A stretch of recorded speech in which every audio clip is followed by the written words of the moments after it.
আজকে আমি আমার ছোট্ট শু ক্যাবিনেটের এরিয়াটা আপনাদের সাথে একটু ডেকোরেশন করে দেখাবো। রিসেন্টলি আমি শু ক্যাবিনেটটা পারচেস করেছি, তো আশা করব আপনাদের কাছে আজকের ভিডিওটা ভালো লাগবে। আসসালামু আলাইকুম, সবাই কেমন আছেন? আশা করছি সবাই ভালো আছেন। আমার ঘরে খুবই প্রয়োজনীয় একটি ফার্নিচার, সেটি হচ্ছে শু ক্যাবিনেট। তো রিসেন্টলি আমি এটি পারচেস করেছি। অনেক জায়গায় আমি শু ক্যাবিনেট বা শু বক্সটা খুঁজেছি, তবে আমার মন মতো কোথাও পাইনি। আমার বাসাটা যেহেতু ছোটোর মধ্যে, তো আমি চাচ্ছিলাম একটু ছোটোখাটোর মধ্যে একটা শু ক্যাবিনেট নিব, আর তার পাশাপাশি অবশ্যই শু ক্যাবিনেটটা হোয়াইট কালারের হতে হবে। তো পছন্দ মতো পেয়ে যাওয়ার পরে আমি কিন্তু অর্ডার করে ফেলেছি, তাও আবার অনলাইন থেকে। খুবই সাহস নিয়ে অনলাইন থেকে এই ফার্নিচারটা অর্ডার করেছি। আর আজকের ভিডিওতে কিন্তু আমি বলে দিব আমি অনলাইন থেকে ফার্নিচার কিনে ঠকেছি না জিতেছি। তো পুরো ভিডিওটা দেখতে থাকুন। শু ক্যাবিনেটের সাইজটা হচ্ছে 2.5 বাই 3 ফিট, উচ্চতায় আছে 3 ফিট আর চওড়াতে আছে 2.5 ফিট। টোটাল 4টা তাক দেওয়া আছে। তো নিচের তাকটাতেও কিন্তু আমি জুতো রাখতে পারবো। তো টোটাল সব মিলিয়ে 5টা তাক আমি আমার পছন্দ মতো সাইজে বানিয়ে নিয়েছি। সাইজ কিন্তু কাস্টমাইজ করা যায়।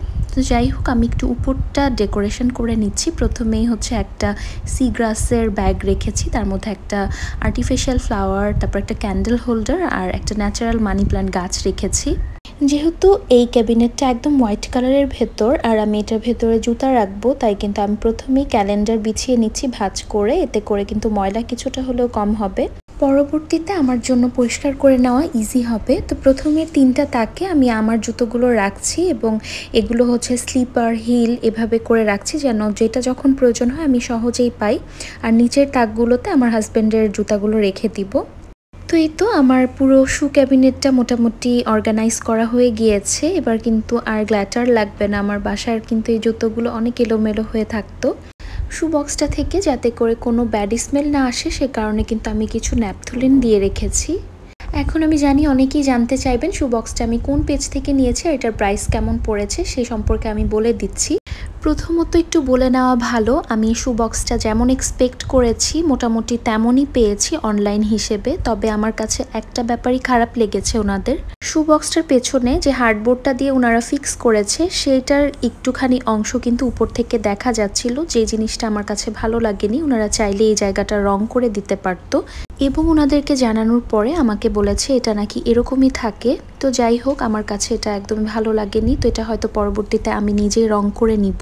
তো এই একটা কারণেই না আমি ওনাদের পেজের নামটা মেনশন করছি না। আপনারা চাইলে কিন্তু এর থেকেও ভালো হচ্ছে আপনারা বানিয়ে বা কিনে নিতে পারবেন, তাই আমি আর বলছি না। আর আমি বলবো অনলাইনে ফার্নিচার কেনার থেকে আপনারা যদি অফলাইনে গিয়ে নিজের চোখে দেখে পছন্দ মতো কেনেন, সেটা বেশি সুইটেবল হবে।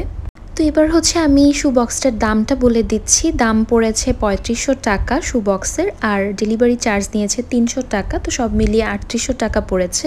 তো এটাই ছিল আমার শু ক্যাবিনেট এরিয়ার ফাইনাল ডেকোরেশন। আপনাদের কাছে কেমন লেগেছে আমাকে অবশ্যই কমেন্টে জানাবেন। আজকে এখানেই বিদায় নিচ্ছি। আল্লাহ হাফেজ।